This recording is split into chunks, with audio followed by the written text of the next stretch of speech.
और आपको रायपुर लिए चलते हैं जहां ग्रीन स्टील माइनिंग समिट का आयोजन किया। मुख्यमंत्री क्या कुछ कह रहे हैं आपको सुनवाते हैं। सोमवार के लिए आप सभी लोगों को बधाई देता हूं। मुझे आने में देरी हुई इसलिए मैं क्षमा भी चाहूंगा। आप लोगों का कार्यक्रम पहले से आयोजित था और हमारा जो फर्स्ट हाफ का कार्यक्रम था वो पोस्टपोन हो गया था। हमारे प्रदेश के गृह मंत्री जी को अन्यत्र जाना था, लेकिन उनका भी कार्यक्रम पोस्टपोन हुआ तो पहले से उनका एक कार्यक्रम था। आज वहां पर गौरवदेव मंदिर है कवर्धा में, बहुत प्राचीन मंदिर, 1000 साल पुराना मंदिर होगा। तो वहां पर पिछले साल से हम लोग कांवरियों का स्वागत करते हैं पुष्प वर्षा करके, हेलीकॉप्टर से पुष्प वर्षा करके, ताकि कांवरिये अमरकंटक से मां नर्मदा का जल उठाकर करीब 150 किलोमीटर पैदल चलकर खाली पैर और गौरवदेव में जलाभिषेक करते हैं। तो आज वही कार्यक्रम था, इसलिए मुझे आने में विलम्ब हुआ, इसलिए पुनः आप सबों से क्षमा चाहूंगा। और आज इस समिट में मुझे बुलाया, इसके लिए मैं CII के अध्यक्ष जी और सभी पदाधिकारियों आभार भी व्यक्त करना चाहूंगा। और मैं CII के पदाधिकारियों को इस बात के लिए भी धन्यवाद देना चाहूंगा कि उन्होंने आज चर्चा के लिए ग्रीन स्टील और माइनिंग जैसे विषय को चुना है, जो विकसित छत्तीसगढ़ बनाने के लिए स्टील फ्रेम का काम करेंगे। कुछ दिन पहले ही हमने 2047 तक विकसित भारत के लक्ष्य के अनुरूप भी विकसित छत्तीसगढ़ के निर्माण के संकल्प को लेकर अंजूर विजन डॉक्यूमेंट लॉन्च किया है, जिसके मुताबिक हमने चरणबद्ध रूप से विकसित छत्तीसगढ़ के निर्माण का खाका खींचा है। विजन डॉक्यूमेंट में हमने सबसे ज्यादा जोर मैन्युफैक्चरिंग सेक्टर पर रखा है और इसमें भी छत्तीसगढ़ की कोर इंडस्ट्री जैसे स्टील और पावर जैसे उद्योगों पर हमारा सबसे ज्यादा फोकस है। हमारे यशस्वी प्रधानमंत्री श्री नरेंद्र मोदी जी का सपना है देश को स्टील हब बनाना। उनके नेतृत्व में देश में स्टील उत्पादन 100 मिलियन टन से बढ़कर 200 मिलियन टन हो गया है और वर्ष 2030 तक इसे बढ़ाकर 300 मिलियन टन करने का लक्ष्य उन्होंने रखा है। छत्तीसगढ़ में भी हमने स्टील की वर्तमान उत्पादन क्षमता 28 मिलियन टन से बढ़ाकर 45 मिलियन टन करने का लक्ष्य रखा। इस लक्ष्य को पूरा करने के लिए हमने नई औद्योगिक नीति में स्टील सेक्टर को विशेष रूप से प्रोत्साहन दिया है। यदि कोई उद्यमी ग्रीन स्टील का उत्पादन कर रहा हो तो विशेष अनुदान प्रावधान की व्यवस्था हमने की। अपने लक्ष्य को प्राप्त करने के लिए औसत तैयारियां हम कर चुके हैं। हमने अपने रेलवे अधोसंरचना को मजबूत कर लिया है। 1893 में जब भारत में पहली बार रेल चलने से लेकर वर्ष 2014 तक मात्र 1100 रूट किलोमीटर रेल लाइन बिछाई गई थी।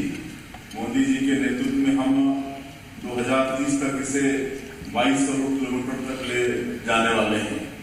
विकसित भारत, विकसित छत्तीसगढ़ का लक्ष्य आसान नहीं है। इसमें दशकों का काम साल भर में और साल भर का काम महीने भर में निपटाने जैसा भगीरथ प्रयास करना होगा। रेल लाइन संबंधित अधोसंरचना के जो आंकड़े मैंने आपको बताए उनसे स्पष्ट होता है कि हम इतनी तेज गति से काम भी अपने प्रदेश में कर रहे हैं। हमने जो रेल लाइन बिछाई है वह स्टील सेक्टर को बूस्ट करेगी। अभी 47,000 करोड़ रुपए के प्रोजेक्ट्स पर रेलवे हमारे प्रदेश में काम कर रहा है। अब रामघाट से जगदलपुर रेल मार्ग पर भी काम आरंभ होगा। इसकी स्वीकृति मिल चुकी है। किरंदुल से तेलंगाना के कोठापुरम तक रेलवे लाइन बिछेगी। इसमें 138 किलोमीटर का हिस्सा बस्तर से भी महत्वपूर्ण रेल मार्ग रायगढ़ के खसिया से राजनांदगांव के परिमल कसा तक का है। यह प्रदेश के महत्वपूर्ण औद्योगिक केंद्रों से इन औद्योगिक केंद्रों तक कच्चे माल की आपूर्ति और निर्मित माल की ढुलाई आसान होगी। इससे उनके लागत में भी काफी कमी आएगी। नई उद्योग नीति में हमने सिंगल विंडो क्लियरेंस सिस्टम और ईज ऑफ डूइंग बिजनेस को अपनाया है। इसके साथ ही 350 से अधिक रिफॉर्म्स किए, जिनका प्रत्यक्ष लाभ स्टील सेक्टर में भी किए गए निवेश को मिलने वाला है। जलवायु परिवर्तन दुनिया के सामने सबसे बड़ी चुनौती है, लेकिन यह अवसर भी लेकर आया है, विशेष रूप से उन उद्योगों के लिए जो ग्रीन एनर्जी के माध्यम को अपनाएंगे। एक जिम्मेदार देश के रूप में पेरिस प्रोटोकॉल के मुताबिक वर्ष 2070 तक माननीय प्रधानमंत्री जी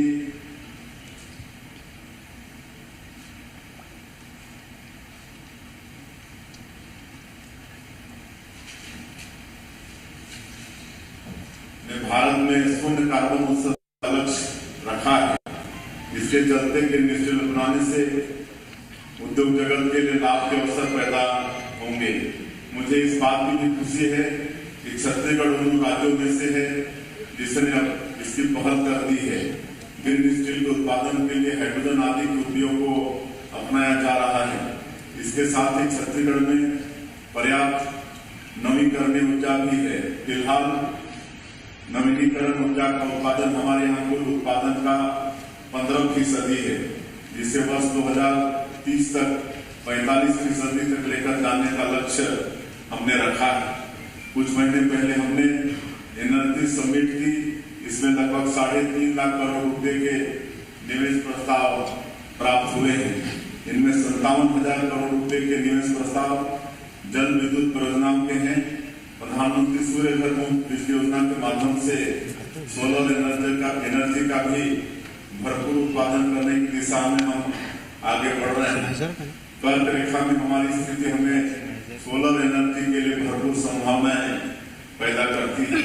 हम औद्योगिक कॉरिडोर के निर्माण पर भी कार्य कर रहे हैं और नए औद्योगिक पार्क भी स्थापित कर रहे हैं। निजी क्षेत्रों को भी हमने औद्योगिक पार्क बनाने विशेष अनुदान प्रावधान किए हैं। बिजली पानी की सुविधा से युक्त एक बढ़िया परिसर उद्योग जगत के लिए उपलब्ध रहेगा। उदाहरण के लिए एनएमडीसी के नगरनार संयंत्र के निकट स्थापित नियाना औद्योगिक क्षेत्र को लें। इसकी स्थापना से स्टील से जुड़े अनुषंगिक उद्योगों को यहाँ पर बढ़ावा मिलेगा। यूं तो स्टील सेक्टर में राज्य में कहीं भी निवेश करें आकर्षक अनुदान प्रावधान दिए गए हैं, लेकिन बात जब बस्तर और सरगुजा की हो तो इसके भीतर भी अनुदान प्रावधान रखा गया है। बस्तर के सभी विकास खंडों में हमने स्किल इंडिया के सेंटर आरंभ कर दिए हैं। इससे प्रशिक्षित लोगों की उद्योग जगत में कोई कमी नहीं रहेगी। इस सेक्टर में जो निवेश करेंगे उन्हें प्रदेश की नई लॉजिस्टिक नीति का भी लाभ मिलेगा। इस नीति के अंतर्गत dry port, inland container depot आदि आरंभ करने पर अनुदान प्रावधान मिलेंगे। सेंट्रल इंडिया में लोकेशन होने की वजह से लॉजिस्टिक के लिए यहाँ भरपूर संभावना है। यहाँ से एक्सप्रेस वे आदि के माध्यम से पोर्ट सिटी तक कनेक्टिविटी तथा रेलवे मार्गों तथा राजमार्गों के जाल से देश के चारों ओर अच्छी कनेक्टिविटी का लाभ स्टील सेक्टर के उद्यमों को मिलेगा। छत्तीसगढ़ से समृद्ध है। इसके उचित दोहन से यहाँ औद्योगिक संभावनाओं में काफी विस्तार होगा। इससे स्थानीय स्तर पर रोजगार सृजन होगा और अर्थव्यवस्था में भी तेजी से विस्तार होगा। मैन्युफैक्चरिंग सेक्टर से अधिकतम लोगों को रोजगार उपलब्ध कराना हमारा लक्ष्य है और इसके लिए हम तेजी से काम करने पर प्रतिबद्ध हैं। केंद्र सरकार के रोजगार से जुड़ी प्रोत्साहन योजना तथा स्थानीय लोगों को रोजगार देने पर अनुदान प्रावधानों की राज्य सरकार की योजना से इस दिशा में बड़ा काम होगा।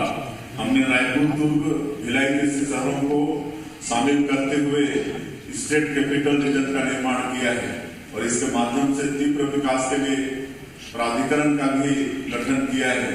हमने एशियार को एक बड़े स्टील क्लस्टर के रूप में विकसित करने का लक्ष्य रखा है। प्राधिकरण के गठन से इस कार्ययोजना को मूर्त रूप देने में काफी मदद मिलेगी।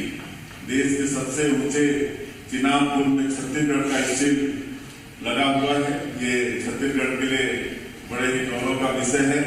आइए हम सब संकल्प लें कि छत्तीसगढ़ को देश के अग्रणी स्टील हब के रूप में तैयार करें, ताकि देश ही नहीं दुनिया के मेगा स्ट्रक्चर को भी छत्तीसगढ़ का स्टील मजबूती से प्रदान हो। आपने मुझे इस कार्यक्रम में आमंत्रित किया, इसके लिए मैं पुनः CII का आभार व्यक्त करते हुए और एक बार आप सभी का छत्तीसगढ़ की धरती में स्वागत करते हुए अपनी बात समाप्त करता हूं। जय हिंद, जय छत्तीसगढ़।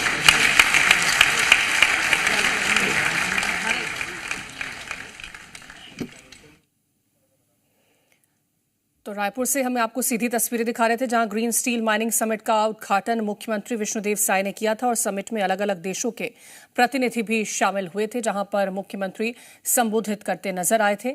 तो ये कॉन्फ्रेंस का आयोजन किया गया और इसमें अलग अलग देशों के जो प्रतिनिधि हैं वो भी शामिल हुए। विदेश से 400 से ज्यादा प्रतिनिधि यहां पर देखने को मिले और CII के आयोजन में वैश्विक विशेषज्ञ भी शामिल हुए, मौजूद रहे। तो ये ग्रीन स्टील माइनिंग समिट का उद्घाटन मुख्यमंत्री की तरफ से किया गया था।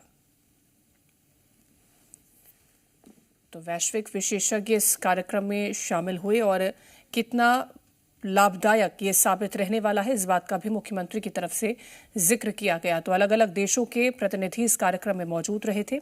मुख्यमंत्री यहां पर संबोधित करते नजर आए थे और आपको बता दें कि बेहद महत्वपूर्ण ये कार्यक्रम रहा है। ग्रीन स्टील माइनिंग समिट का उद्घाटन मुख्यमंत्री की तरफ से किया गया।